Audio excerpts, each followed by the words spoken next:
let it bang, bang.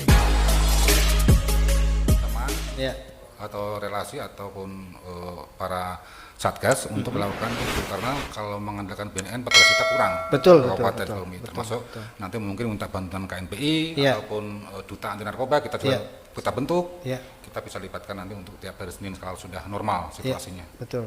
Apalagi Sukabumi dengan 47 kecamatan ini kan kalau Sangat ngandelin luas, ya. kalau ngandelin BNN kayaknya ya itu tadi Pak, pasti butuh ekstra yang lebih. Tapi kalau kolaborasi gitu antara lembaga, misalkan antara tadi tepat kayaknya KNPI diikutsertakan. Jadi nanti dalam rangka pencegahan ya. Ya. Karena kan hari ini yang paling penting adalah pencegahan. Nah, untuk mencegah itu yang tadi kampanye sejak dini gitu. Ini bahaya tentang narkoba kayak gitu. Terus bagaimana mempersiapkan generasi pemuda ke depan untuk menjadi atau tadi apa estafet kekuasaan.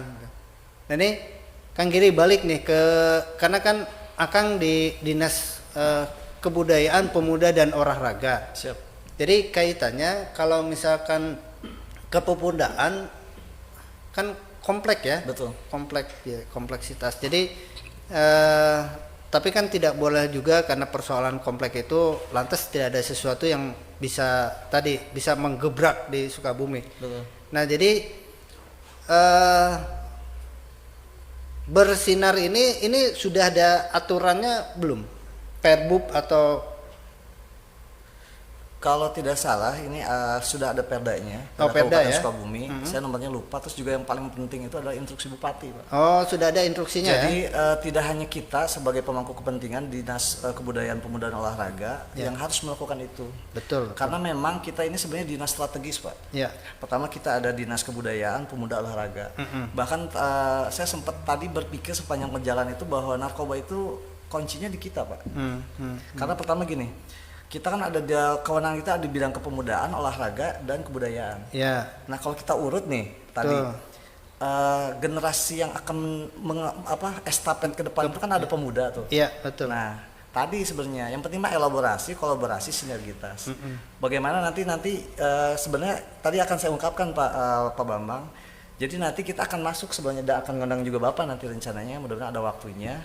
Dan melalui wadah podcast ini mungkin awal lah. Ya. Jadi kan kita punya KNPI, Pak. Betul. Kita punya KONI, Pak. Jadi kalau untuk KNPI nanti kita di dinas juga akan kita bikin dutanya, Pak, rencana. Kita akan SK-kan, bahkan di SP3ORT kemarin kita dorong tapi kebetulan kita nggak hadir lah.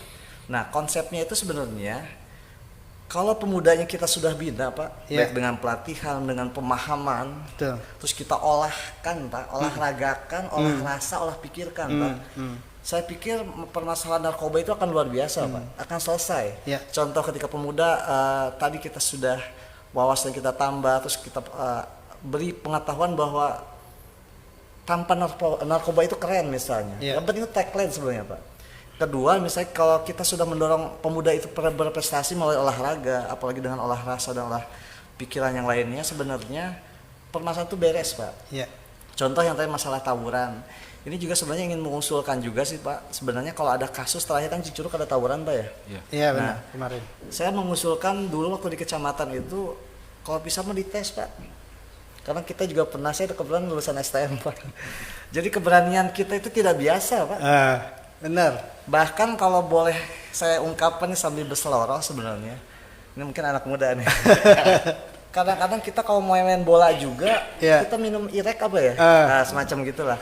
Bahkan kalau kita mau pacaran ya, mau ke pacar kita pertama, kita kadang-kadang nih Pak, kita minum dulu Pak. Benar. Karena keberanian itu sebenarnya tidak datang dengan sendirinya. Kalau ada tagline dewasa itu pilihan, keberanian itu tidak datang dengan sendirinya. Makanya peran disebut Pora hari ini ada di sana apa posisinya? Bagaimana membentuk karakter pemuda? Setelah kita bentuk melalui olahraga, dia akan berprestasi, Pak. Apalagi olah pikir dengan segala prestasinya, akademisnya. Nah, nanti di tingkatan selanjutnya, bagaimana membuat dia berkarakter itu dengan olah pikir itu dengan cara berkebudayaan, Pak. Karena kebudayaan itu adalah membentuk karakter, Pak. Bagaimana misalnya, Pak? Ini untuk rokok, saya mohon maaf nih yang merokok. Ada dua bangsa yang hari ini bukan mengharamkan, Pak.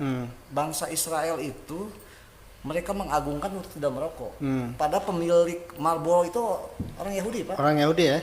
Tapi itu merokok itu, misal saya punya istri merokok, ketika presiden datang ke rumah saya, kita bisa perintahkan dia keluar, Pak. Di angkutan umum juga itu nggak boleh, Pak. Artinya apa? Mereka tahu banget potensi itu. Ya.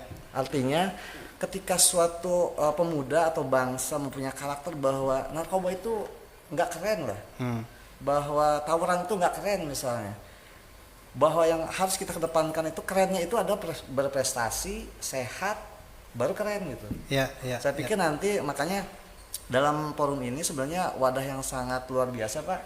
Jadi saya juga nanti minta masukan kaitan dengan bagaimana sih nanti mengkolaborasikan dengan BNK, Disbudpora dan KNPI.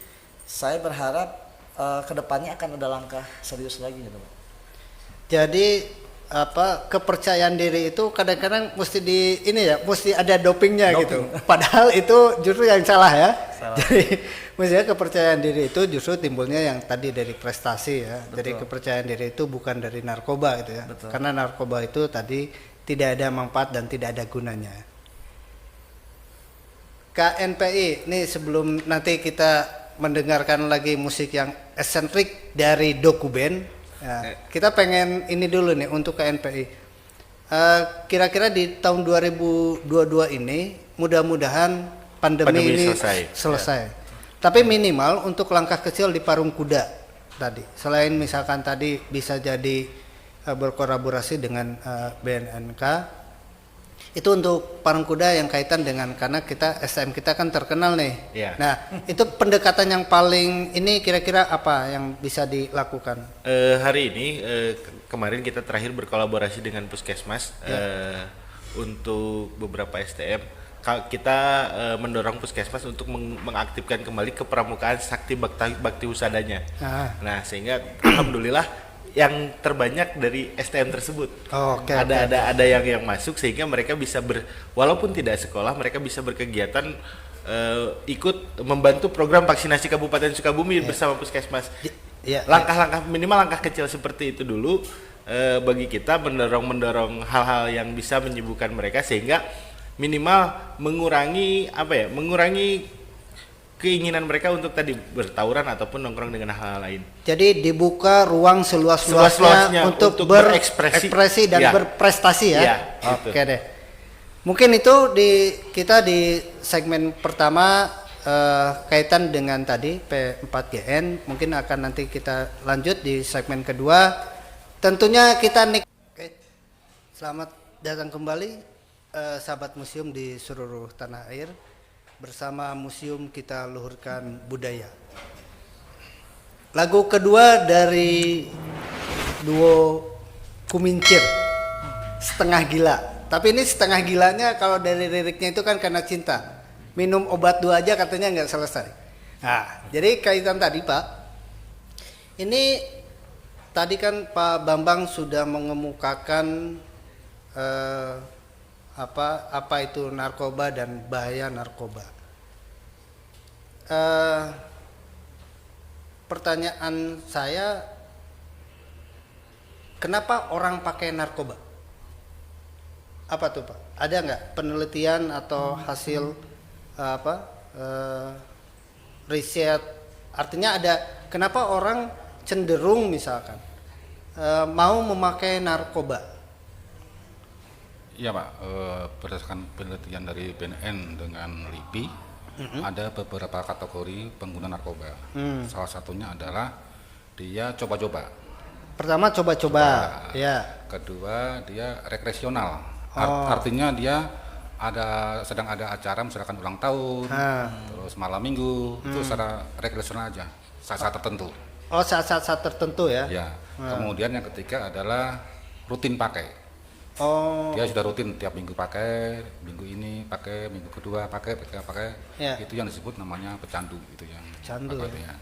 Yang dikhawatirkan adalah ini yang pertama ini coba-coba pakai, karena begitu coba-coba pakai sudah tahu rasanya, sudah tahu akibatnya akan keterusan menjadi rutin memakai. Tapi ada nggak yang artinya gini, yang melatar belakangi misalkan kalau hari ini ketika tadi lah bicara kenakalan, malah hari ini sudah bukan kenakalan lagi sebenarnya. Kalau hari ini kan lebih pada kriminalitas gitu. Kalau dulu hanya sebatas kenakalan remaja, tapi hari ini sudah naik ke tingkat kriminalitas remaja karena sampai berani yang tadi Pak, yang bunuh-membunuh gitu. Nah, ada nggak yang melatar belakangi bahwa itu tadi orang karena coba-coba justru malah tersandung pada kegiatan yang memang tadi itu Pak? Yang kita ketahui dari kasus-kasus yang sampai ke kita, kemungkinan ataupun kebanyakan latar belakangnya adalah latar belakang lingkungan. Oh, lingkungan. Iya, lingkungan sangat berpengaruh besar. Keluarga mungkin kemudian, Pak? Iya, awal-awal dari keluarga. Awalnya dari keluarga, kemudian dia bergaul lingkungan dengan lingkungan yang salah mungkin. Yeah. Kemungkinan terjerumus dengan masalah narkoba. Karena memang lingkungan inilah yang menentukan anak-anak atau remaja-remaja kita salah dalam bergaul. Kemudian yang kedua adalah lifestyle, gaya hidup. Oh, gaya hidup. Dia lebih gagah, lebih pede kalau bercerita tentang bahwa saya memakai ini, saya memakai ini. Dia semakin kayak gagah gitu, gaya gitu. Padahal itu kan sesuatu yang salah. Nah, Pak, ini saya pernah dengar cerita unik juga. Tapi saya juga bertanya apakah ini golongan tadi narkoba atau bukan narkoba? Ini kalau anak-anak remaja sekarang justru ini kegiatan ngelem Pak, ngelem. Jadi ngelem, saya pernah nanya gitu. Ini apa nih ngelem?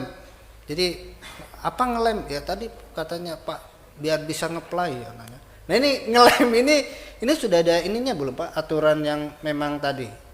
Nah, ngelem ini adalah termasuk yang tadi saya sampaikan di awal, narkoba adalah narkotika, psikotropika, dan bahan adiktif lainnya. Oh, bahan adiktif lainnya. Ngelem ini masuk ke bahan adiktif lainnya.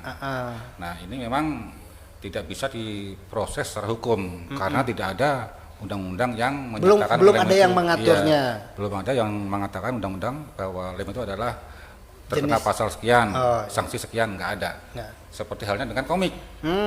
Yang kita ketahui bersama, komik ini banyak disalahgunakan oleh anak-anak remaja dengan mengonsumsi lebih dari dosis, misalkan 10 saset diminum, otomatis akan berefek karena dia ada kandungan dextrometorphannya, sehingga dia bisa rasa fly, yaitu ngantuk lah gitu.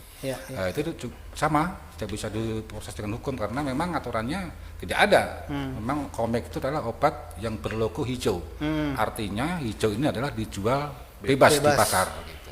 Iya. Nah ini Kang Giri, ketika bicara membangun karakteristik pemuda tadi apa yang dikatakan oleh Pak Bambang, ini kan orang ini ada kecenderungan, artinya penyalahgunaan narkoba itu ternyata tidak 100% dia ingin gitu, tapi awalnya justru dari tingkat coba-coba. Nah ini dari sisi dinas kepemudaan dalam rangka membangun karakteristik misalkan dari keluarga terus ke jenjang berikutnya, apa yang kira-kira bisa program yang berkaitan dengan itu yang bisa dikolaborasikan dengan apakah komunitas atau organisasi masyarakat lainnya. Baik, menarik sekali sebenarnya yang disampaikan tadi Pak Bambang ya. Tapi terkait dengan Dinas Kebudayaan Pemuda dan Olahraga, saya bicara kata kuncinya itu adalah potensi. Potensi ya. Jadi harus bicara potensi bahwa pemuda itu adalah generasi penerus, agen perubahan, segala lah, generasi Z hari ini. Nah kalau kita bicara potensi berarti